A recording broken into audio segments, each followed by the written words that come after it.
Welcome to Off the Grid, a podcast for small business owners who want to leave social media without losing all their clients. Let's go off the grid. Okay.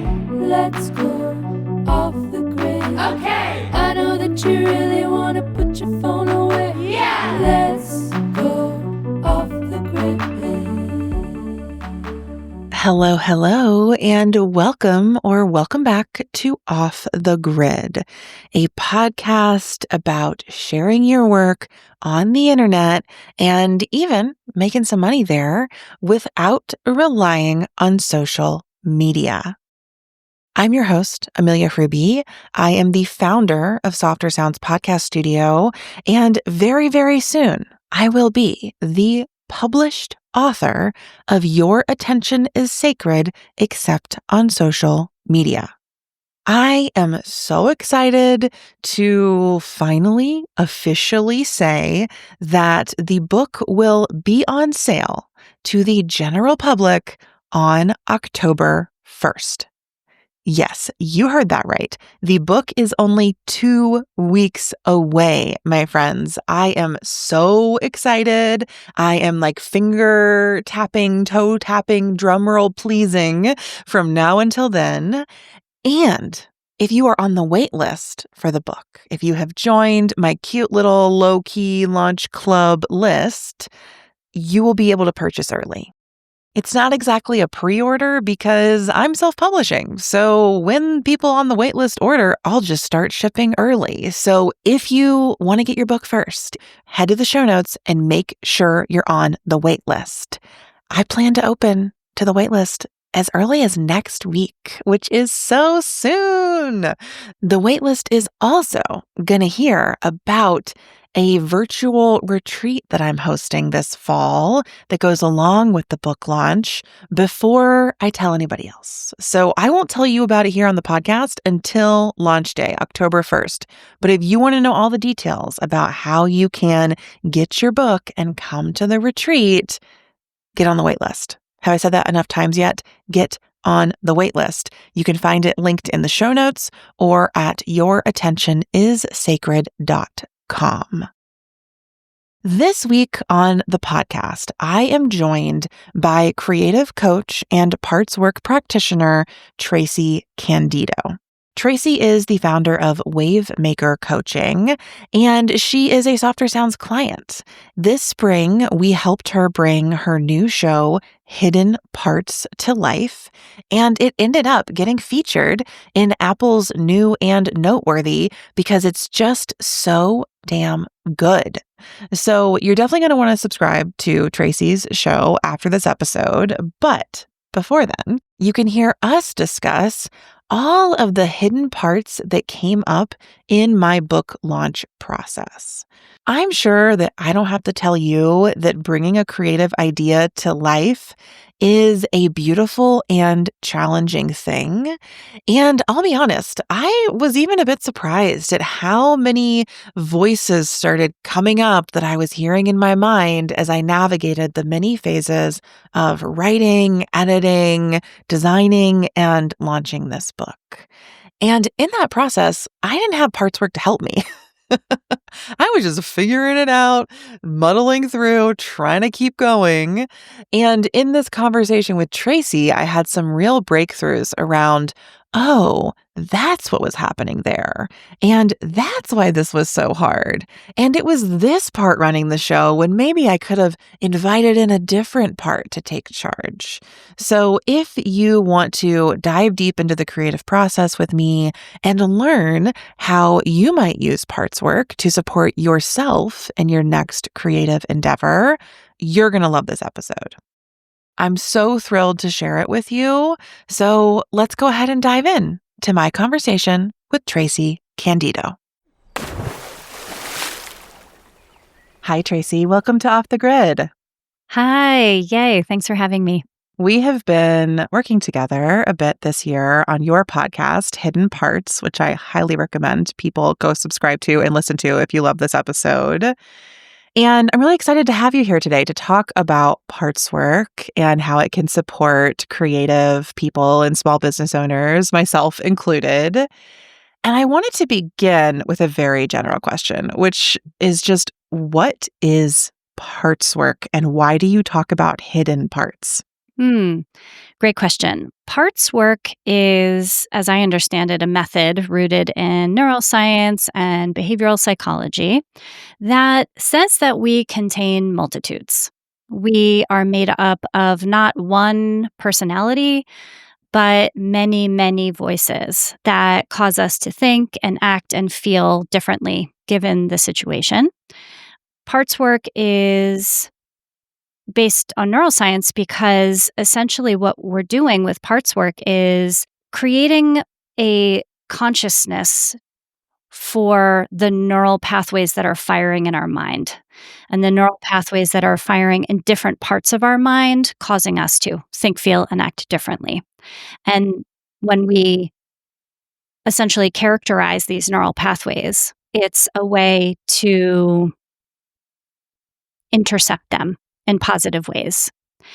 And parts work, you might have heard of internal family systems or IFS.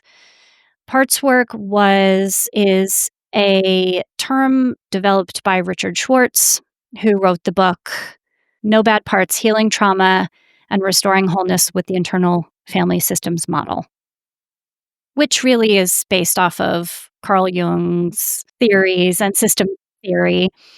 That's essentially where parts work comes from and what it is. Thank you for that really concise explanation. I think it's helpful to hear, and what I'm kind of taking from it is that parts work really blends a neuroscientific understanding of how neural pathways function in our brain. And then that's also blended, it seems, with that more like Jungian approach. And I think that however anyone enters into parts work, for me, the biggest thing has been that it works. I'm wondering if you could very briefly just speak to what is the difference between parts work and IFS or internal family systems, and why do you do parts work instead of IFS? So, the way that I see it is that parts work is a methodology that essentially uses your different parts to generate positive results in your life. IFS or internal family systems is this very specific methodology that has a set of labels: firefighters, managers, as these protective parts. Managers are controlling and firefighters are numbing behaviors. And those parts, those labels, are protecting exiles, which are painful or uncomfortable emotions like shame, rejection, embarrassment. And IFS also says that at the core of yourself is your self, capital S, and that it has these 8 C's like confidence and calm and creativity. So IFS is essentially utilizes a therapeutic model to heal trauma. And I'm more interested in using parts work as kind of a general way of talking about behaviors and feelings and ideas and thoughts as a tool for everyday well-being. Because as you said, we have inner conflicts like so many times in a day, in a week, in a month, right? In a year. And these inner conflicts are obstacles that end up being these like snowballed stories that we tell ourselves about ourselves. And they affect how we show up in the world. They affect the risks that we take. And they affect how motivated we might be about something. I hear from my clients all the time that it's like, I want to do this thing, but I am conflicted about it. And then it's really hard to do that. And based on my training and what I see works for clients and my own creative background, I use my own version of parts work that is just rooted in this like basic idea. Thank you for sort of teasing that out and clarifying, because I think for myself and for listeners, you may have heard someone say something like firefighter or manager, and that has never resonated with me. But I think it's really helpful to distinguish between like IFS as a therapeutic model for healing trauma versus parts work as a methodology for daily well-being, right? Like those are different goals, different aims. That's exactly right. And I mentioned my creative background. All of my clients are creatively driven people, whether they're artists or authors or UX designers or nonprofit leaders. They, at their core, have a creative spirit, and that makes them imaginative, and that makes them think differently. And that was exactly why I didn't want to use the labels, because they didn't resonate with me either. And when I could imagine my own protector part, how it was showing up and what it uniquely looked like, I had a much more resonant connection to that part. And I was able to have a dialogue with it and talk with it because it felt close to me in a way that the labels kind of feel just very separate and outside of me. Like I'm following some set of rules I don't really understand. Yeah, absolutely. I think creative people are on some level inherently rebellious. Every creative person I know on some level is like seeking freedom, seeking their own path. They're breaking rules, they're rebelling against systems.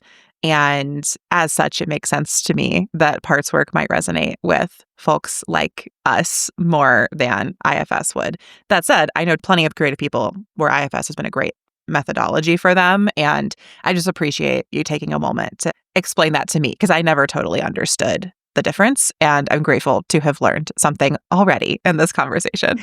Yeah. The reason I was excited to talk to you right now, like in this process of bringing my book to life, is because I have noticed these competing stories arising so intensely in that inner dialogue that I'm having.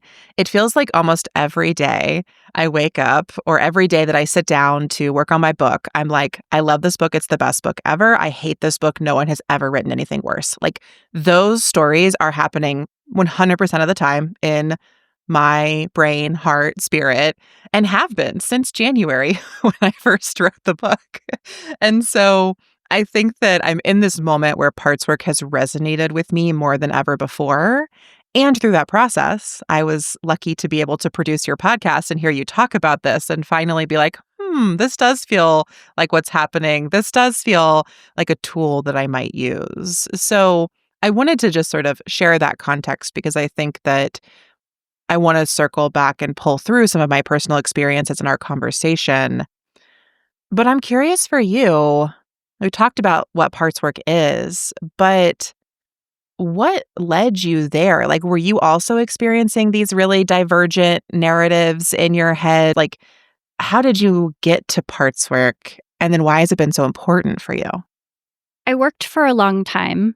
My creative background is in audience engagement and development through programs and events.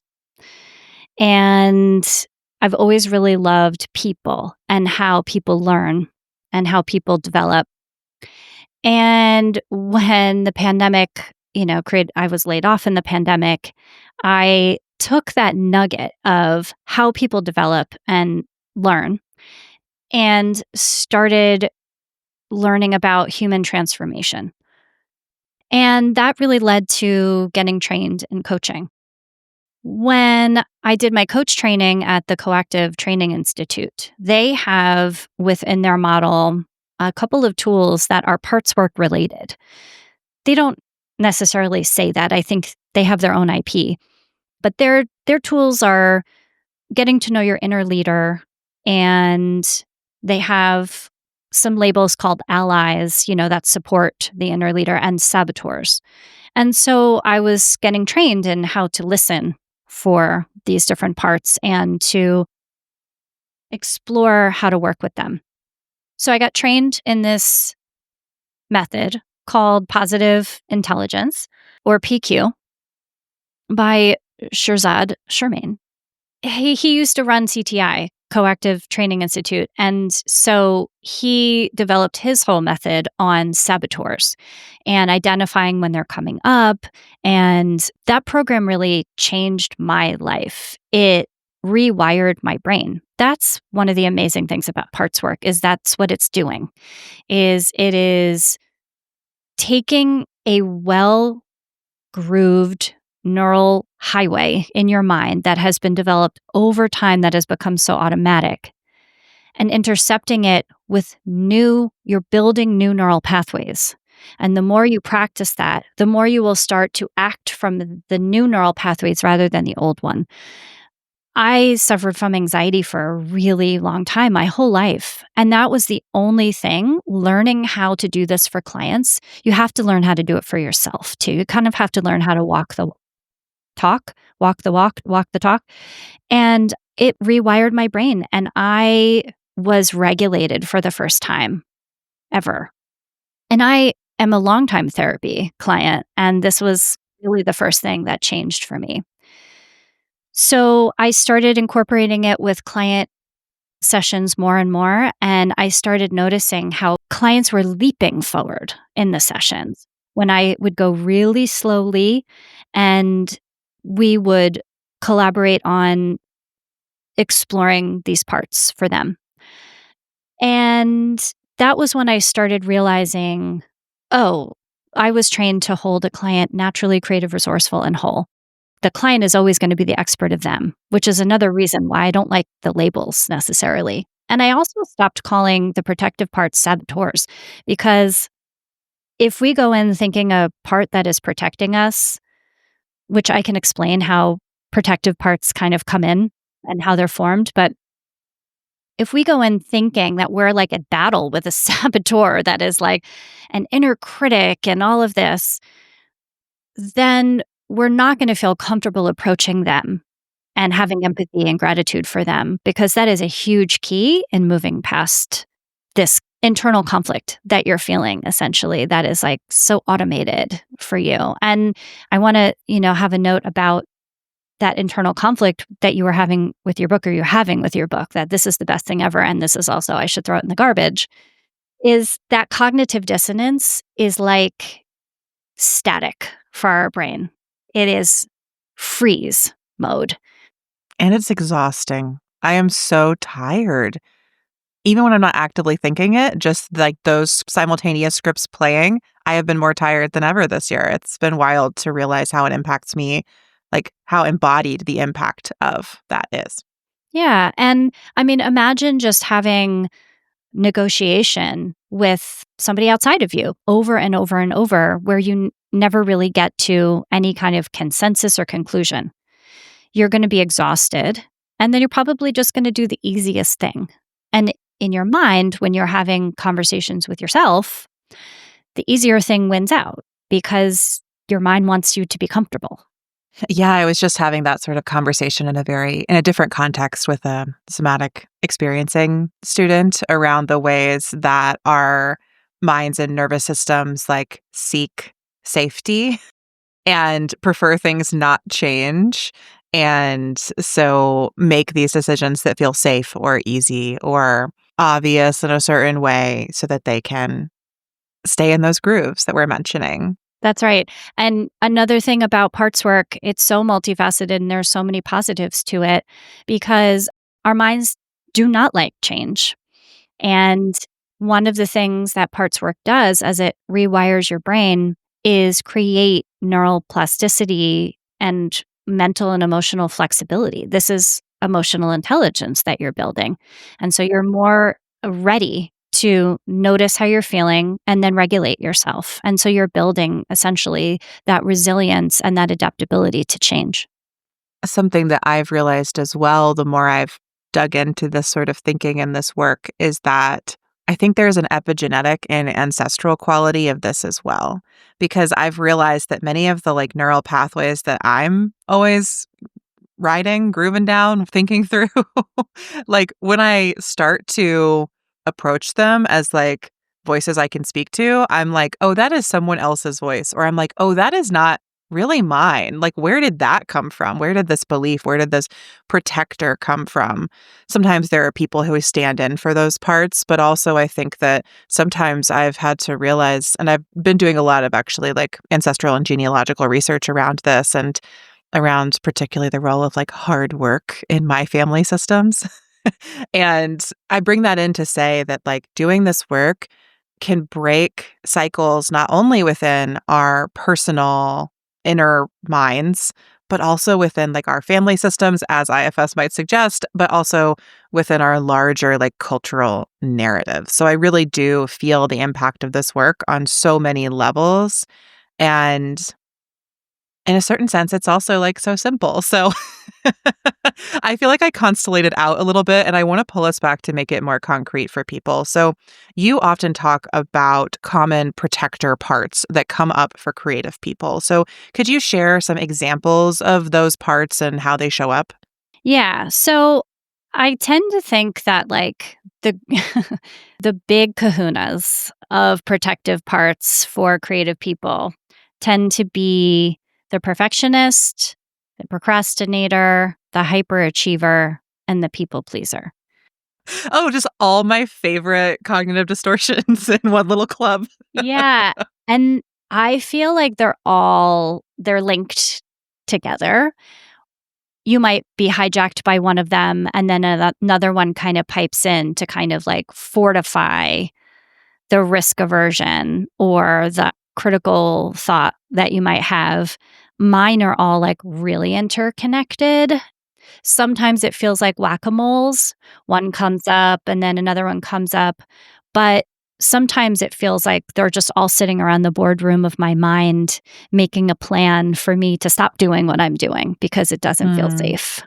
Could you give an example for that? Like, what's the thing you'd want to do that they wouldn't like? And then how do they pipe? What's the conversation that happens at this like executive table in your boardroom? Yeah. So, well, starting the podcast at all, my podcast was a year-long process of having these inner negotiations in this boardroom of my mind where I have a part that all of these parts don't want me to be mediocre. They really want me to be exceptional. The perfectionist especially, right? And what ends up happening is take a long time to come up with the idea that feels really me. And then what happens is I come up with the idea, but the people pleaser jumps in and is like, don't stand out. Then now you have your idea, and now you should do a ton of research that tells you how everybody else is doing it and what people want. I'm running a small business. What do people want versus what I want to create? And the amazing thing that ended up happening is that I made what I wanted in order to help people. And that is what ended up resonating. So, in my client work on one of the episodes, Cody is working through the book edits for their seventh book, I think. And they work through a lot of procrastination for how the book edits are going to go. And if you listen to that episode, you'll see that we don't label it the procrastinator. It's a team. Sitting around the boardroom of Cody's mind is an inner 3-year-old, an inner 9-year-old, an inner 36-year-old, and an inner elder, gray haired lesbian elder eating granola. And those negotiations around the boardroom table of Cody's mind is the entire episode. And what ends up happening is Cody has empathy and gratitude for all of those parts and gives them jobs that is not editing their book. And they end up choosing a part that is more equipped to do that task. Yeah, I love these examples because I think they speak to kind of two different moments in the creative process. There's the moment when you want to start something new, but it's scary. And then there's the moment where your project needs something from you that you don't really want to do, right? Like, I don't know anybody who relishes in their book edits. Some people like them more than others, but it's not known to be the most like fun part of the creative process, like the revisions and the taking everybody else's notes and all of that. So I love the ways that in the examples you gave, we can see into how different protector parts can keep you from starting something you really want to start. And I think there are so many people tuned into this even who either want to start a business and know that and believe that with like their whole being and still can't make themselves do it and they can't figure out why. If they're already business owners, there's probably a side project that they feel the same way about, right? And then I think there are other folks tuned in who are in the middle of something and feel totally stuck. And the example from Cody's episode, which I'll link to in the show notes, is a great one where it's like, what is coming up? What are the voices, the parts that are keeping me from moving forward? And I guess my question is like, when do we know it's time to begin our parts work? Does that make sense? It's always time. It's always It's time. always time. Yes, because one of my clients is a dancer, and occasionally they can be stuck in something related to their business. And I will say, even if this is not an established part, what would the dancer say here? And reframing it with the skills and the values and the perspective of that separate part all of a sudden changes the activity or the task that they are feeling like they want to run and hide from, because that part is capable and equipped to just step in, and then they're able to embody that part. I think it takes practice to do that, but oftentimes it's that first reframing of something with a new part stepping in that kind of hooks us. And we're like, oh, wow, this is a really powerful method. I think when you're starting to hear that mental chatter, the first step is really awareness. Getting more aware of your mental chatter, understanding who is speaking, so to say, inside your mind. Sometimes even just tapping into the somatic aspect of it. Every time I sit down at my desk, I get this like pit in my stomach. Okay, if that pit in your stomach had a voice, what would it say?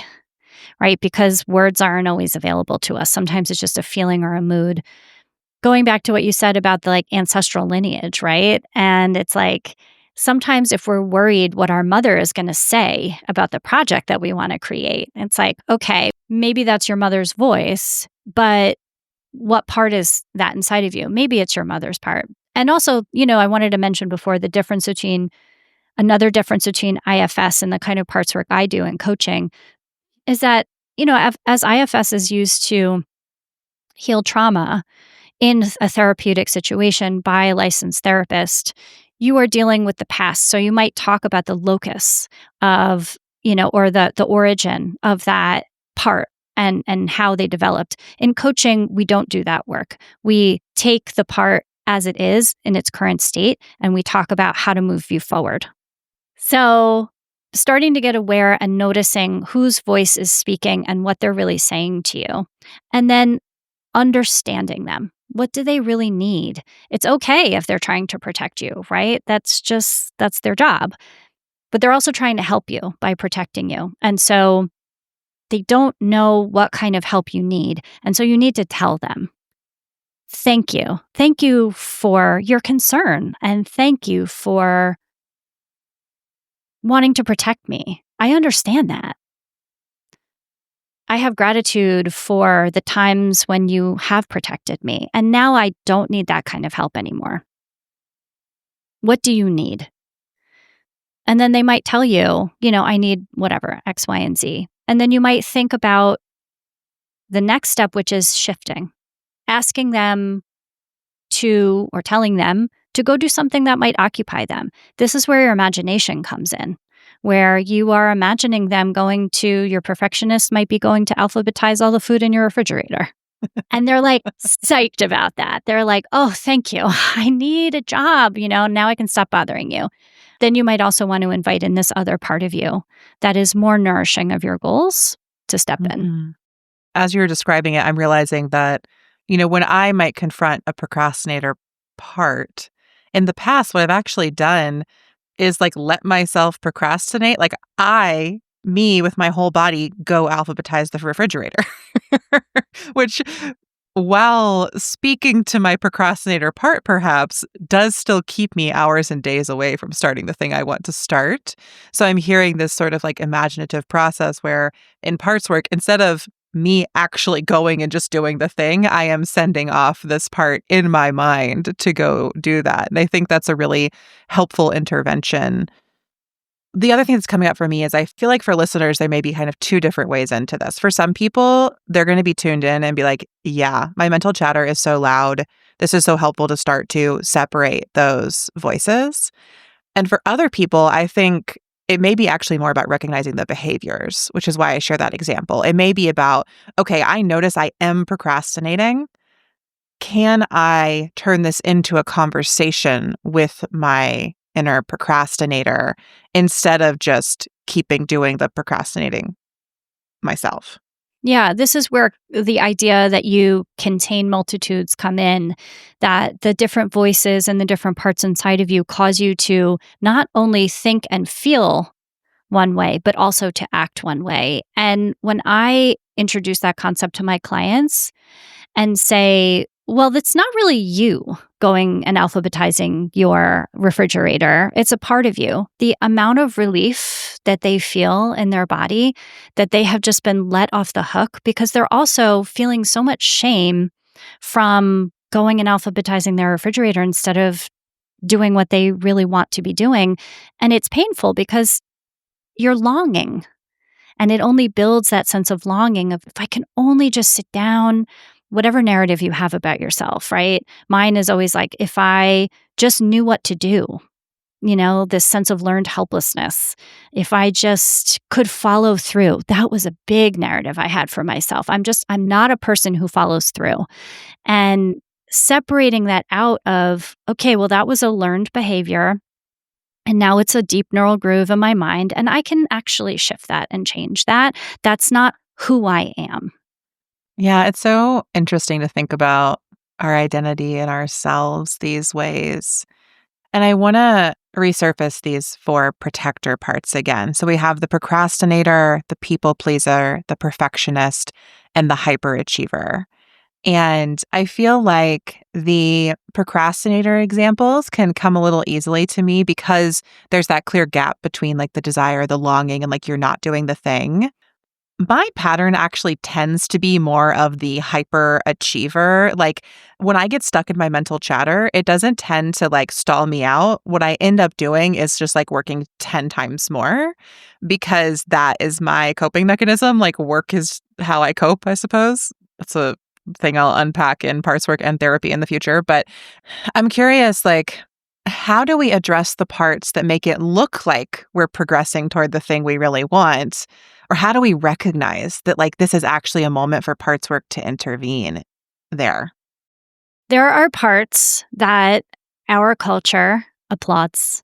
They are so validated, and they are like, look at everything I am doing for you here. Let's just keep going this way. Hyperachiever is a big one for me too. I was talking with my wife yesterday about this series I'm doing in the Hidden Parts Hotline newsletter about these protector parts and the likely places they show up. And each essay starts with a personal story. And I'm doing the procrastinator right now. I just posted the procrastinator.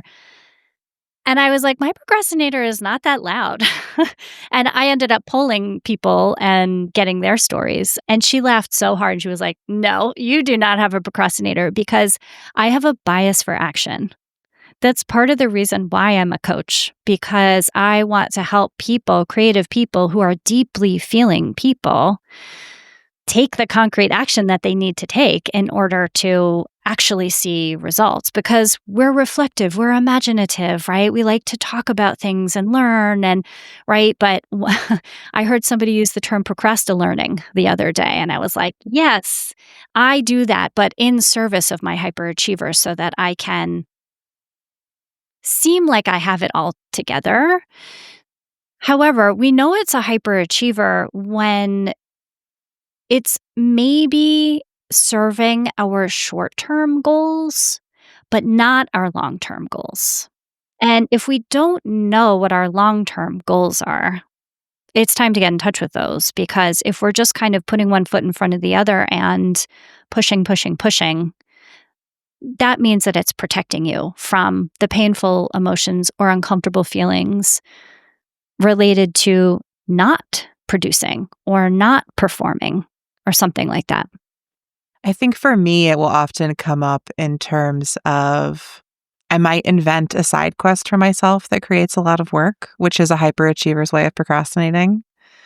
Or I might invent like a 1,000-step process between here and where I want to go when it could just be like 3 steps. I'll do that too.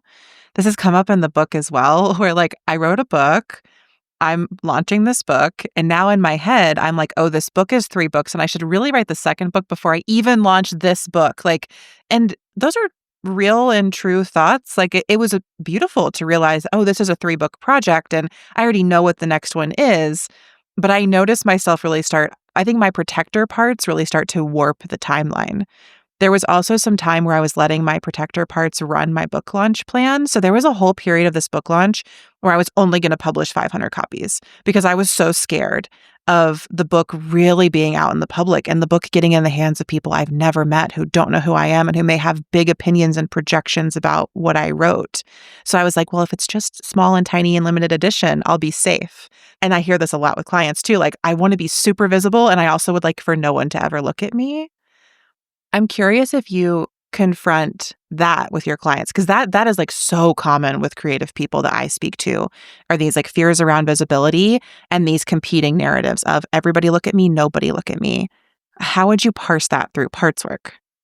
So yes, and I have a client who does exactly this. And by the way, I am also a person. I have these parts that say, I want to make a course, but first I need to update my website with new brand colors. And Become a radically different person in yes, order to I know that when I'm like, maybe these colors will be better for my website, that is the procrastinator in service of the hyperachiever.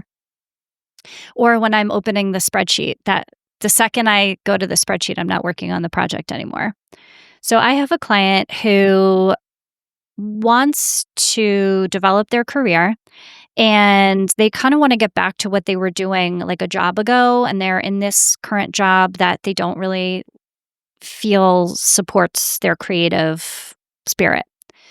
And we are doing work on helping them feel visible again, because their kind of multi-step process is, well, I need to have my portfolio updated. It needs to really represent who I am. And that might for sure be true, but we know that protector parts are involved because they're like sweating about it. They are really feeling icky and stressed about that instead of like, yay, I get to put my portfolio together and I'm cool with what it looks like and maybe I'll spend one day doing it, right?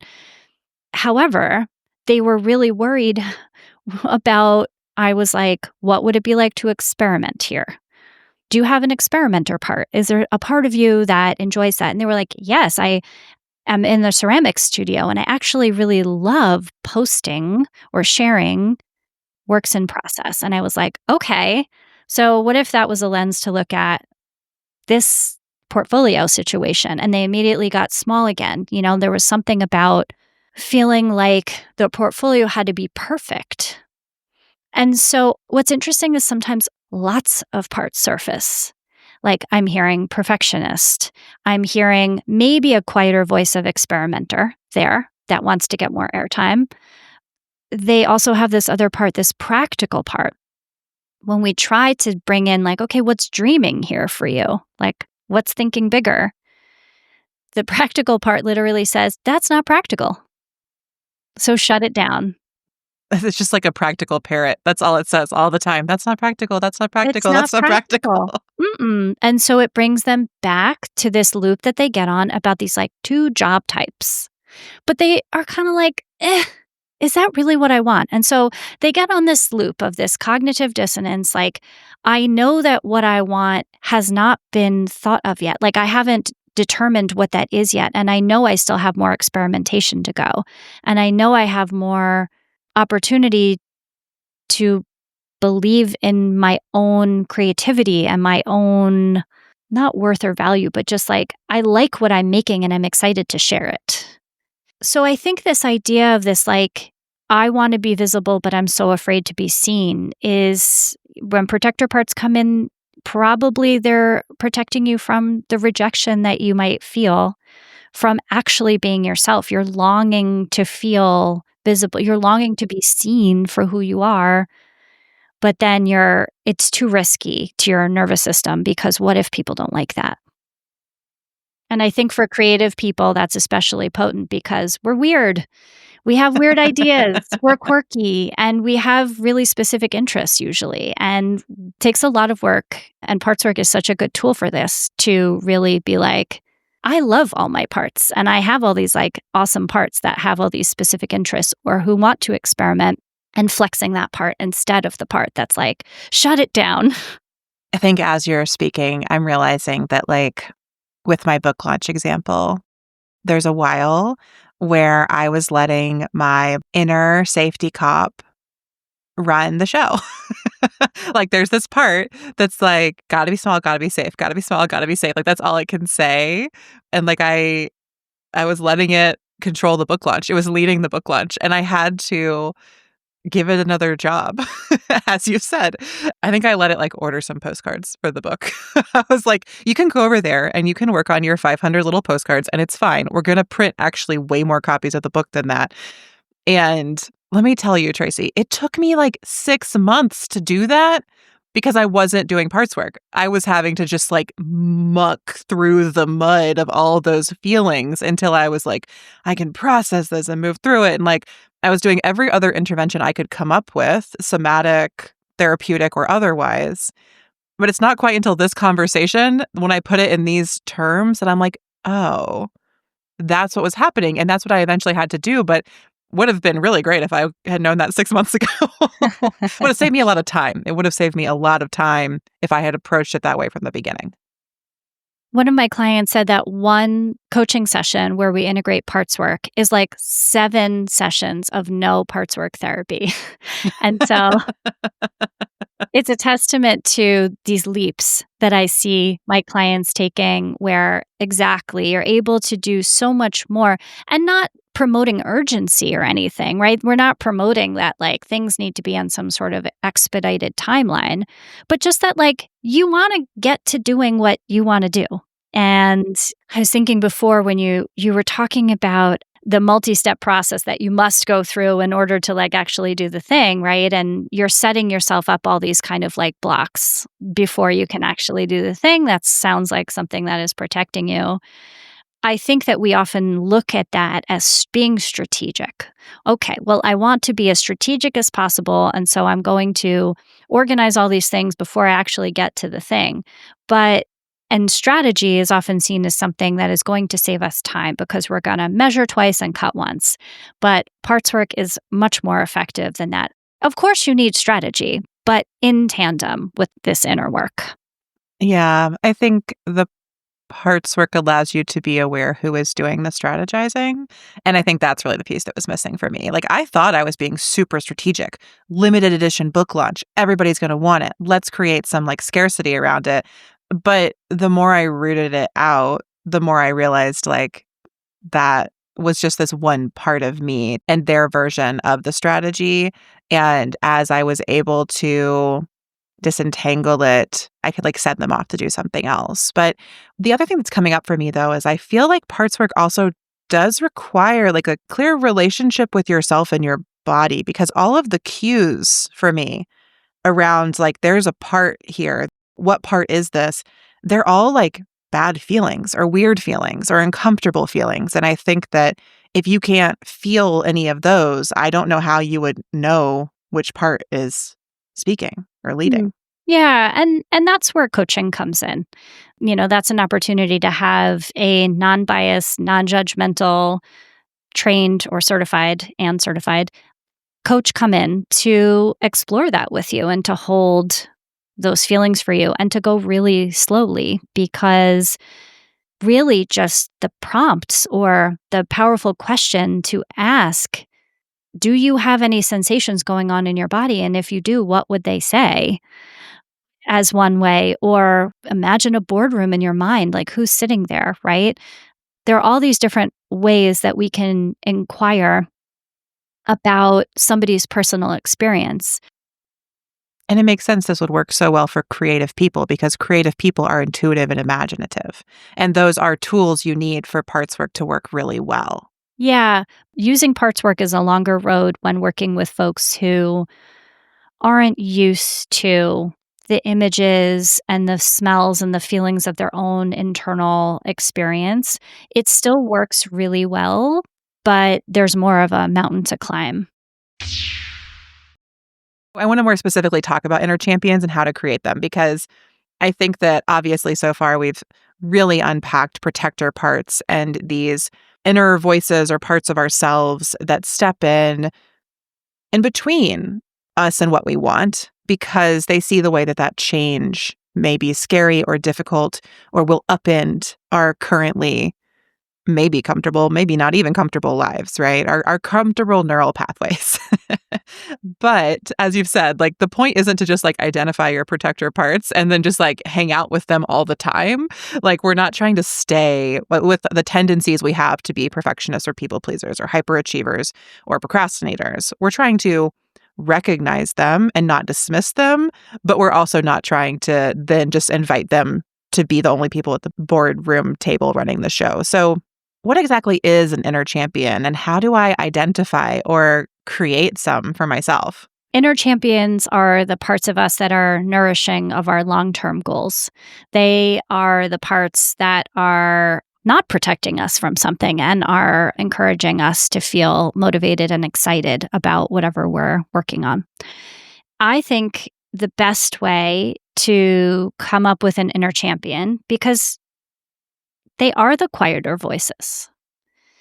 They are the ones that want more airtime, and we need to turn the volume up on them. So just asking yourself, how do I want to be right now? And you might say, calm. Okay, if I had this calm part, what do they look like? What do they sound like? What do they want from me? It's their belief system in the world. However you're going to kind of tap into that.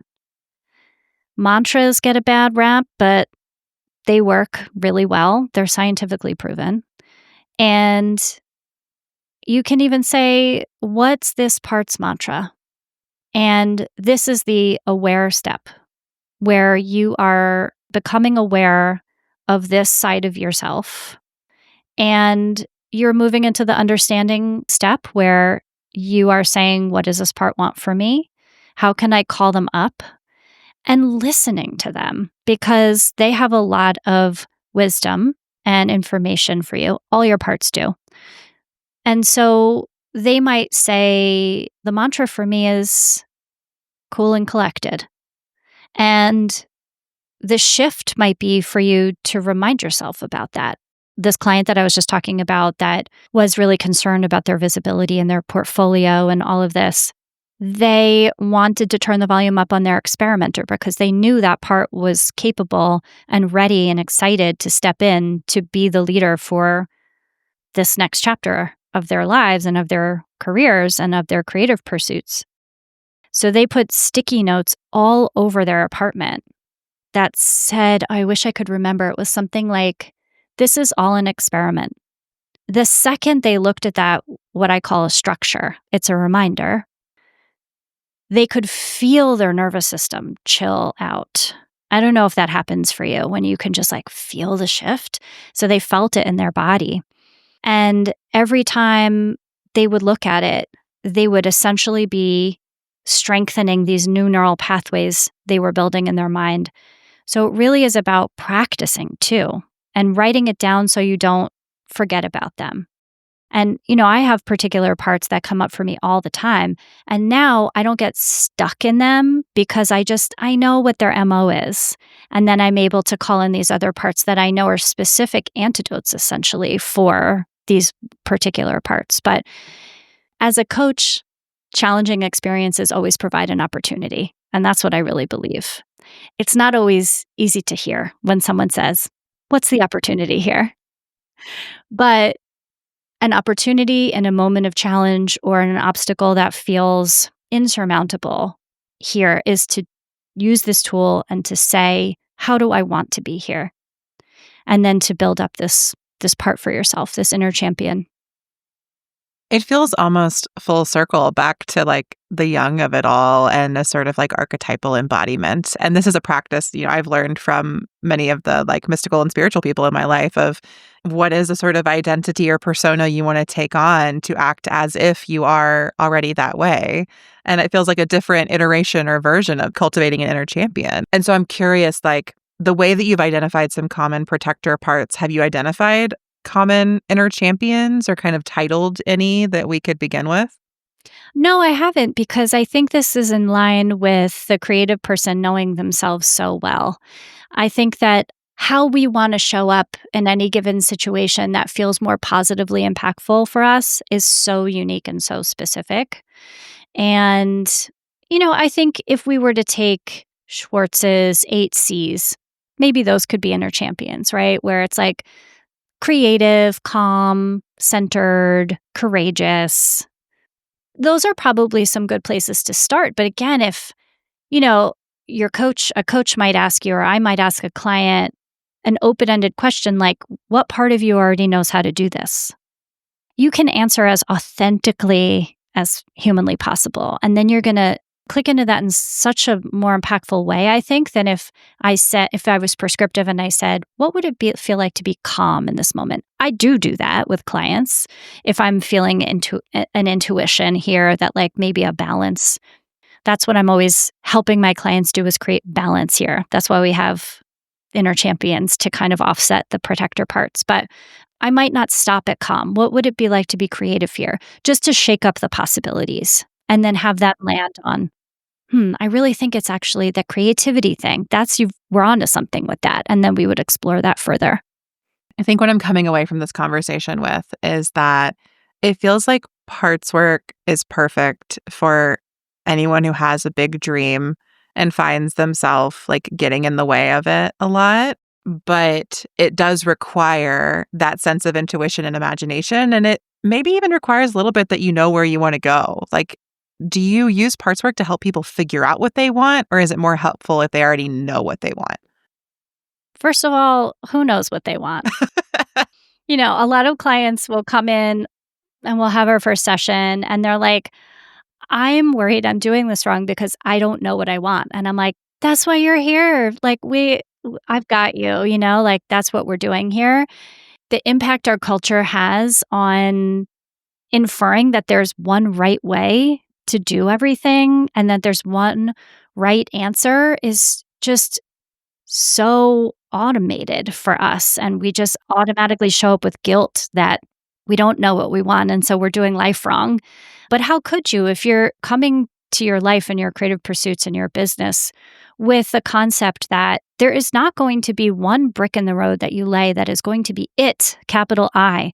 Each brick is part of the path, right? And maybe that's kind of cheesy, but we're building the path while we walk it. And that's incredibly uncomfortable because, again, our culture tells us that uncertainty is really uncomfortable. And our minds say that uncertainty is really uncomfortable, right? And so we have to have certainty in order to have any kind of results. And that's just not what satisfaction and fulfillment is going to be for creative people, because the creative process is so inherently experimental and so inherently intuitive and so inherently, we don't know what we've made sometimes until we kind of step back and look at it.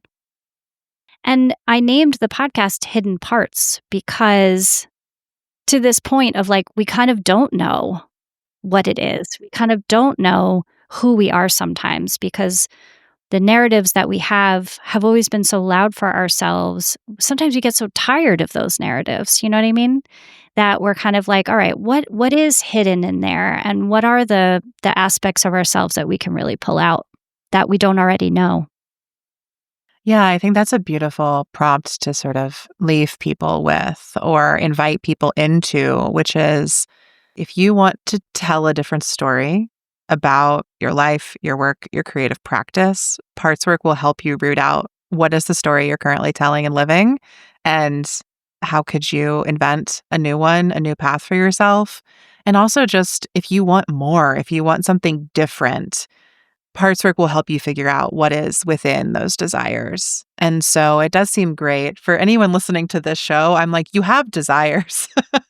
You don't just hang out and listen to like a creative marketing podcast because you're just like chilling. This is not here for entertainment. Like we're all seeking something, and parts work, especially for people who find themselves having these internal multi-voiced conversations like you and I both do. Parts work is such a great tool to get to know all those voices and figure out what you want in the process. And how powerful. Thank you. Yeah. We all want to feel alive. And what better way to feel alive than to awaken these different parts of you? So beautiful. Well, could you tell folks if they want to get to know you better or begin their parts work journey, how can they find you and where can they go deeper? Yeah. So you can go to wavemakercoaching.com to learn more about the kind of coaching that I do. You can book a 30-minute chemistry call to hear more about it and share with me, what your obstacles are and get even a little bit of insight from that call. I offer clarity sessions, one-off clarity sessions for folks if they want to explore a part of them or if they want a reframe or it's a new way to think about an obstacle that they have. And I also do longer-term coaching, like 3 months at a time, where you set a goal and start working toward it and facing the obstacles in your way. So, yeah, they can go to the website. They can also listen to the podcast as kind of a starter place for their own parts work journey.